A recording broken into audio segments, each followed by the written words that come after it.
Tensions peak as Israel, backed by the U.S., braces for imminent Houthi attacks.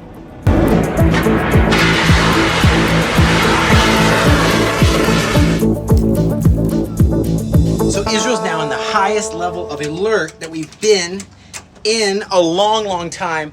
We're expecting the Houthis to strike us.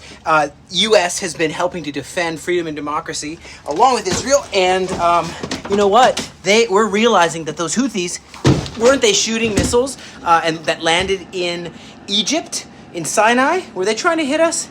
According to our main newspaper here, one of our main newspapers, that the highest possible alert is what we're at right now because they hit the Sinai Peninsula. They don't learn, do they? They don't learn. It's either the hard way or the harder way. The missile that was intercepted near Sharm el-Sheikh, down there, down the Red Sea, some 224 kilometers from Israel's southern border with Egypt, was blown up. But we're expecting more drones, more hypersonic missiles. We're expecting more from them. And very sad. By the way, that's a Yasur helicopter, just so you know, a Yasur helicopter. Truth be told, is that they're not going to win. The United States has said they're standing in the gap as well. Those hypersonic missiles, we're not afraid of them. We have the Iron Dome. We have God watching over his land. And I'm just, people wanted to hear a little bit more about Qatar because I've been looking into this too a little bit.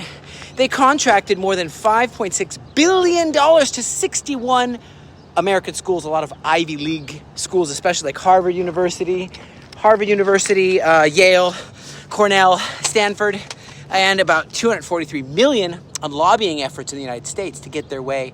So I just got to keep an eye on Qatar and say, guys, we don't think that they should be having their way. And also Houthis, they can't have their way either. They can't stop. Trump said it right. He said to the Houthi terrorists, he says, your time is up. Your attacks must stop starting today. And if they don't, hell will rain down upon you like nothing you have ever seen. That's a direct quote from Trump. Gotta love it. That is the way to do it. And support for the Houthi terrorists must immediately stop. Anyone in the free world must stop supporting these terrorists. And they got to learn their lesson. It's worldwide shipping lanes. It's not about Israel or anything.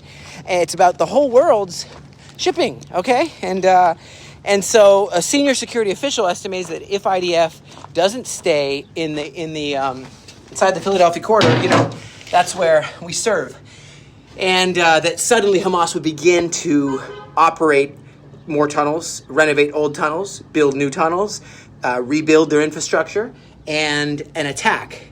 Our new guy, Israel Katz, our new Minister of Defense, says we're not going to let them to get more Iranian funding through, undermine freedom, democracy, the only democracy in the entire Middle East. And they have all kinds of smuggling routes of weapons through Africa, through Sudan, the ways that they try to get them, just like Hezbollah did a huge drug trade. You know what I'm saying? I'm going to read to you Exodus 15.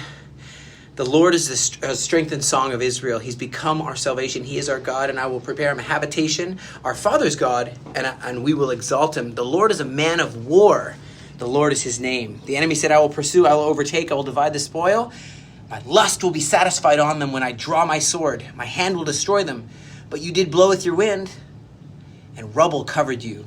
Who is like unto you, O Lord among the gods? Who is like unto you, glorious in holiness, fearful in praises, doing wonders? That is what we're looking forward to as we not only remember Passover coming up soon, I hope you join us online, but Passover of the future, which is in Jeremiah 16, verse 14 through 16, talks about one day we're going to say, not as the Lord lives that brought us out of Egypt, but hey, as the Lord lives that brought us out of every country where we've been scattered and reunited us here in the promised land.